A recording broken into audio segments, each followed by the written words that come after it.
Hello everybody and welcome. In this video I will show you how to fix Bluetooth pairing issues on your headphones Soundcore Space Q45. Firstly, make sure that your Bluetooth is turned on. Now click on your headphones. If it didn't help you, we should make a soft reset. So just press and hold power button to turn off your headphones. Here we go. And after that, you should press and hold power button again to turn on your headphones. Cool. Now, if it also didn't help you, we should remove and add your headphones. So click the information icon or settings icon if you have Android. Then forget this device, forget device.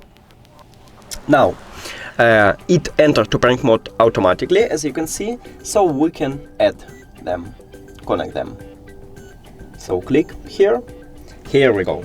And the last one, if all of these methods that didn't help you, we should make a hard reset. To make a hard reset, press and hold power button and volume up button for at least 5 seconds until this LED light it starts flashing red 3 times.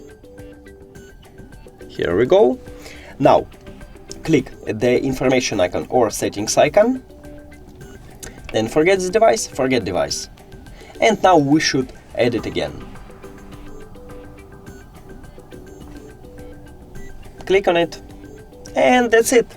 Thank you for watching this video. If you found it helpful, please consider subscribing to the channel and leave the like on the video. It's really important to us. See you later.